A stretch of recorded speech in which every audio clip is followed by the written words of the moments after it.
What I'm going to do is start to record this, send a reminder out to those that registered yet. Oh, starting right now. Here we go. Good evening. This is Sheena Allen, your Caribbean College Planner and Student Advisor at the Student Center. And we're back for another monthly webinar where we are going to talk about when to pursue a master's degree. And today I am joined by Daniel Mather from Murdoch University out in Perth, Western Australia. And for those who follow me and the Student Center on social media, you would have seen Daniel and I together in Perth, Western Australia when I did a tour of Murdoch University for about a week. I spent some time there earlier in March, just exploring Western Australia, Perth, and all that Murdoch University has to offer. And it definitely was a trip for the books and a very enjoyable one indeed. So today, for the first time, we are back together, but online now. And this particular webinar, we're going to focus on when to pursue a master's. Usually our previous webinars may focus a little bit on undergrad, and we do some postgrad options, but this is a dedicated webinar for anyone looking to do a master's degree.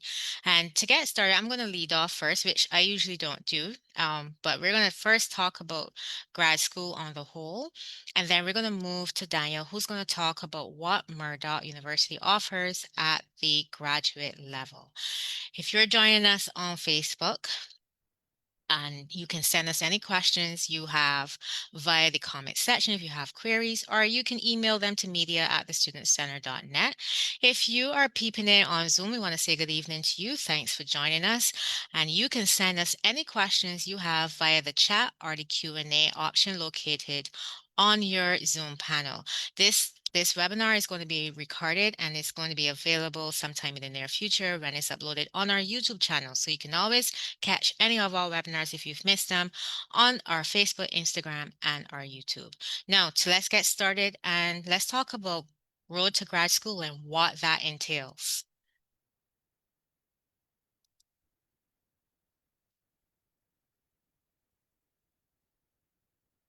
So we're going to do a little bit as why graduate school, getting started, looking at the application process.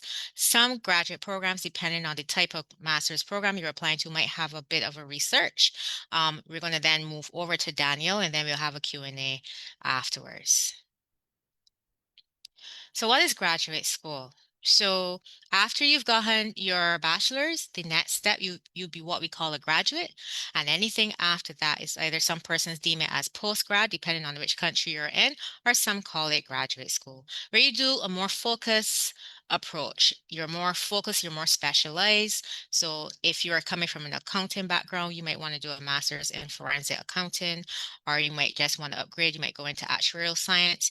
You really do a deeper dive into the area of study that you're looking to do. For some people, a master's program might be launching them into a completely different field, but it's still a more focused subject area that they would look at. And grad school sometimes can be a bridge between from a master's to a PhD. So that depends on where you want to go. Now, I know some frequently asked questions that persons tend to have. Are there more funding opportunities at the graduate level? You certainly do find more funding opportunities at the graduate level than at the undergraduate level, than the undergraduate level. But it may depend on the study destination and the area of study.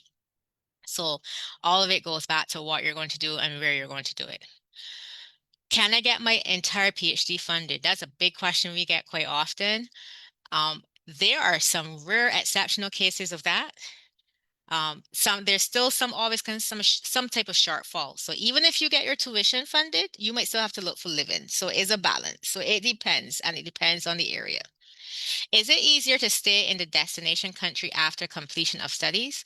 Sometimes. I know Daniel is going to talk about that in his presentation when it comes to Australia and postgraduate opportunities for those of you who pursue a master's, especially in Western Australia.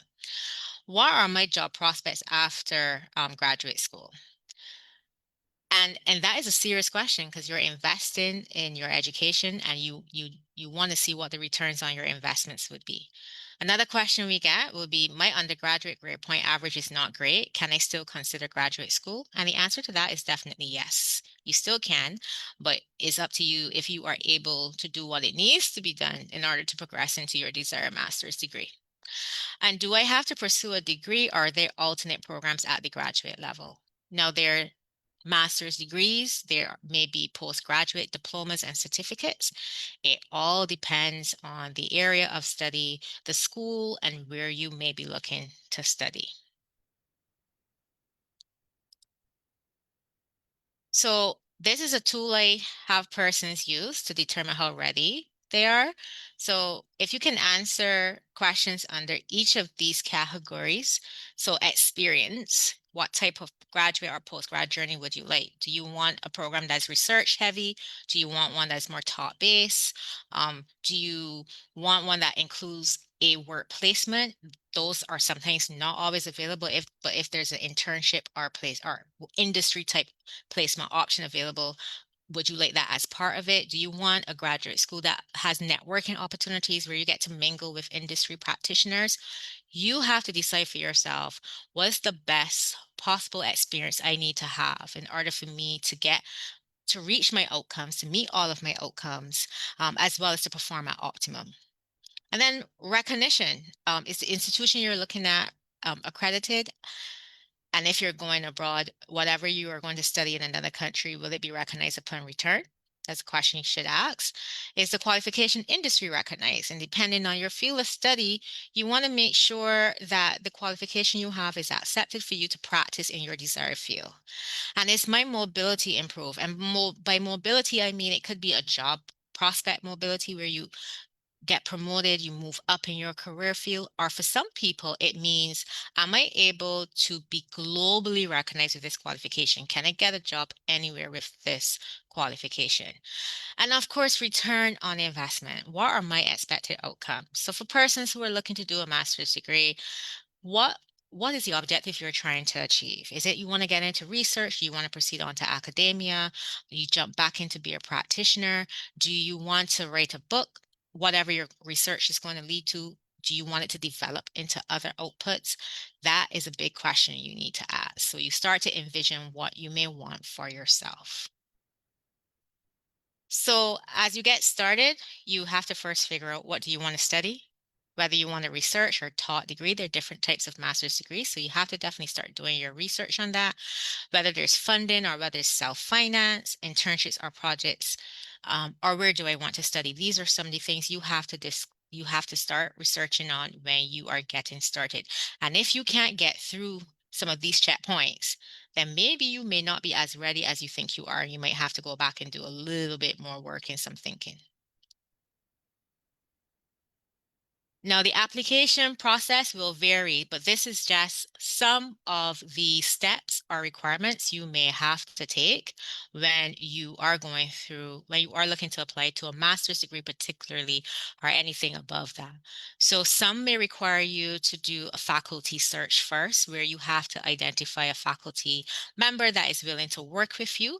So that definitely means that you need to have some type of research proposal or statement ready, and then your school selection. So based on if you're pursuing a program that requires you to have faculty approval first, that will determine the schools that you select or end up applying to.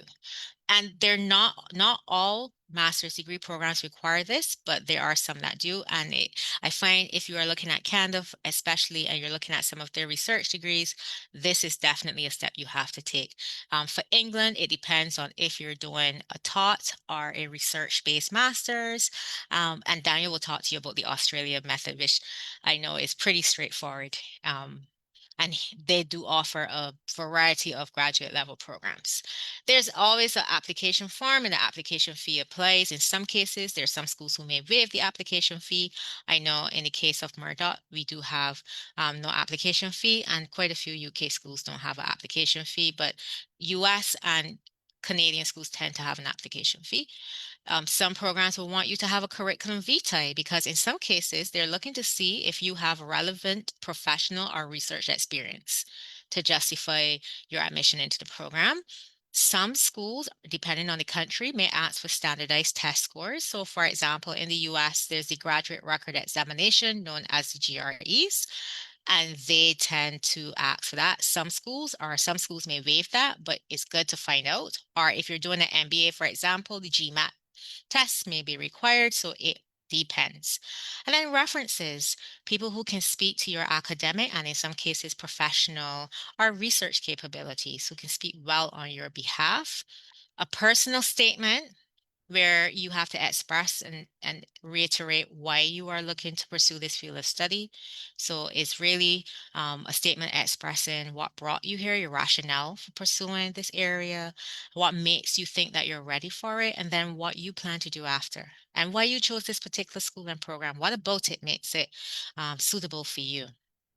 And then in some cases, as I alluded to before, a research proposal. Now, just a little bit on the research proposal. Your proposal should convey your research objective, questions, or hypothesis. Why is the cause and effect? It should help aid in the search for an appropriate supervisor. So whatever it is you're looking to study, sometimes as you go through what the faculty, where their strengths are, you might tweak it a bit. So to get their attention to make, because sometimes you have to compromise a little bit. You're not going to find someone that exactly matches everything, but they have elements that will align with what you want to do. And it shouldn't be too long. People don't like to read a lot these days. They want to get the gist in a couple paragraphs. So try to keep this no longer than 2 to 3 pages. I suggest 2. If you can get it on one, perfect. But I know for some, trying to get maybe 100 years of thought onto one piece of paper might be a task. So at least start out with a draft. If it's 2 to 3, if it's 3, try to get it down to 2, so that it's not too long and it's clear. The more clear you are on what you want to do, the easier it would be to write this. All right. I'm going to stop sharing my screen for now. Now, that was just a brief overview on mapping out the process for pursuing a graduate program and the admissions process, what is required. And I hope that those pointers and those elements help you to better decide whether or not you are ready or if this is a good time to pursue a master's. Now, without further ado, I'm going to hand over to Danielle, who is going to tell us more about Murdoch University in Perth, Western Australia. And I want to say this, Danielle, while you get yourself ready to do your presentation. If you are between the ages of 21 to 35 and you are looking to do your postgrad, consider Western Australia. And usually at the Student Center, we pride ourselves in terms of promoting what we know, what we've experienced. And I can tell you, having experienced the campus there, just the atmosphere there, and then seeing how well a former student of ours is doing there. Um, Definitely not a school to sleep on, not a city to sleep on. Accessible, walkable, very good shopping. I would like to put that in there, and good on your and good exchange rate, so which makes it a bit more affordable than other study destinations that you may consider. So, Daniel, walk us through why Murdoch University is a good option for persons interested in pursuing a master's degree. Awesome. Thanks very much, Sheena, and good morning, good evening, or good morning from Perth. Good evening to you, wherever you are happening to be listening to this. It's wonderful to be joining you today. And as Sheena indicated, we had the pleasure of hosting her for a visit in early March this year, which was absolutely fabulous. It was wonderful to see her here in Australia, her first visit.